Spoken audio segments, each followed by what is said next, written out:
Let's go. All right, we should be showing up here shortly. Hello, everyone. We are here with Thumper and Shinobi Wan. Yo, yo. Yo, yo, yo. Okay, where is it? Let me get the watch. Okay, there. Oh, it's not quite up yet, apparently. Let's see. It's still thinking. Okay, we're up now. Okay. Let me shut off my volume. I can't even hear any. That's interesting. Well, I can hear you. Yeah, I can't hear it on the stream. You sound melodic. I am melodic. I have such a lovely voice. Interesting. You've got that radio voice. That's right, everybody. Pumping the wattage into your cottage. WLS AM, Chicago. Polska, MGTOW. Hey, MGTOW, can you hear us? I mean, I suppose you can. Oh, SCE wants in too. What do you think? You know what? The open door and the hamster wheel. We just run. All right, let me. Oh yeah, more the merrier. Okay, you guys keep talking. I like talking to the other side of the planet, so it's all good. It is, New Zealand. I mean, it's. How is tomorrow? We can always yell across. I'm looking at a mountain, and I'll just pretend you guys are over there. Yo, how's it going? How's it going, man? New Zealand. Yes, Kiwis all over the place. Hamster, when you and I were kids, the idea of being able to talk to somebody on the other side of the planet like this was like science fiction. I know.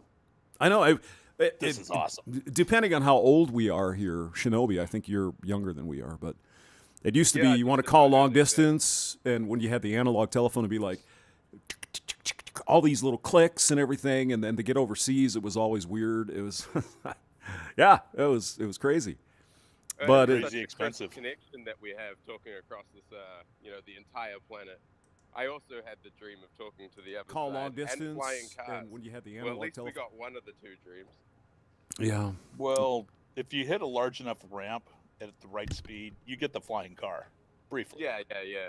It wasn't flying for permanently. It's just flying a short distance. Yeah. I mean, they predicted flying cars like in the 60s, I think. Still not quite there yet. If you imagine it, the parking dramas you have in the city these days, if flying cars, you'd have debris raining down everywhere. Yeah. Yeah. Well, that proved overly optimistic. Yeah, a little bit. Everyone could drive or everyone could fly. Well, when I was in Arizona a couple years ago, I was doing a contract down there. There were all these Waybo or Wave something or others, these vans that were driving around. I think it was Google's driverless car thing. And it was interesting because they had Back to the Future. Remember when the train pulls up and there's this thing rotating? Kind of looks funky on that at the end. That's what these things had. I think it's LiDAR, if I'm not mistaken. But so it does some kind of sensing, and it's interesting. Well, yeah, still no flying cars. I think that's a good thing because people can't handle two dimensions. They're like just brain doning along down the highway. Yeah, and they're completely clueless. So, do you want them to add up and down to that? I don't. Yeah, the Z direction might be a little hairy. I got reversed into the other day. So imagine you're flying along and you're like, "Oh, damn, this other plane's about to reverse into me. I'm just trying to hover here or something." One of the guys I work with, he threatens me all the time. Hey, let's go up in my plane. I'm like, I don't know. I love flying, just not on the big cattle cars. Yeah, flying's fun, but this guy, you don't know this guy, but he'd be doing all kinds of weird shit, and I'd be vomiting all over everything, and that's kind of what he wants to get at. He's weird crazy. Shit is the fun shit. Well, yeah. As long as you've got a parachute, Yeah, I don't think he does, though. Well, he might. I mean, nowadays, some of these planes are coming with the plane parachute thing. So when they die, or, if the engine dies or something, you can pull the chute and it'll float back down. But I imagine that's kind of expensive, I would think. Wouldn't you? Sounds like an ultralight thing. It could be, yeah. Could be. Yeah, they're microlight planes. A lot of people build them here in New Zealand for their paddocks. Oh, really? Just to fly over and look at stuff? Is that kind of what's going on?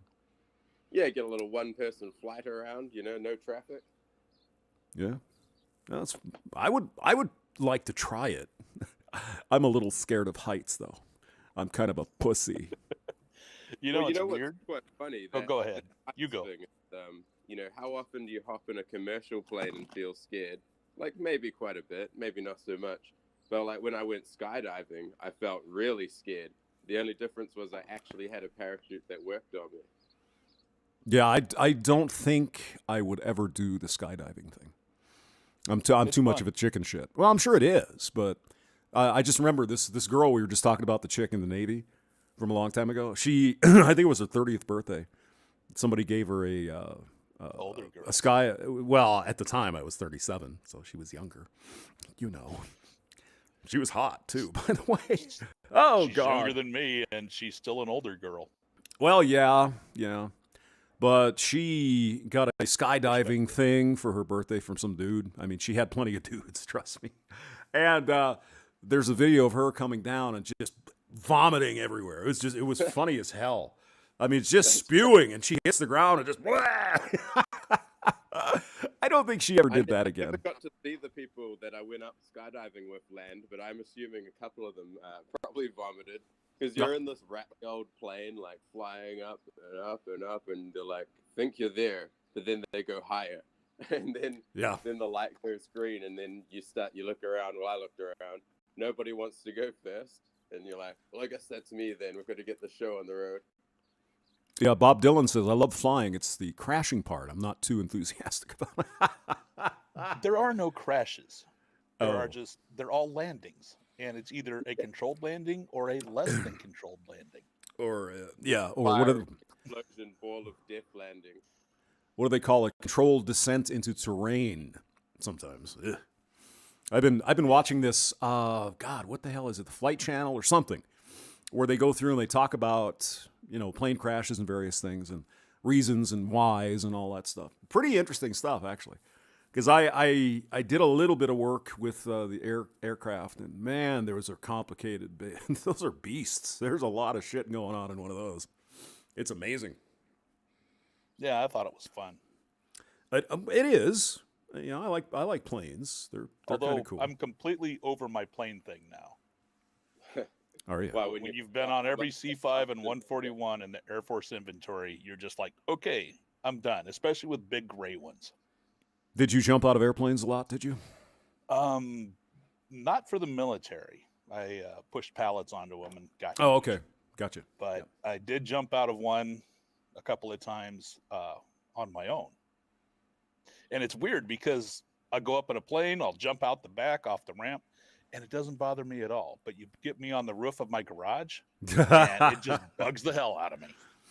Yeah, I mean, I went, visited Asia a couple years ago.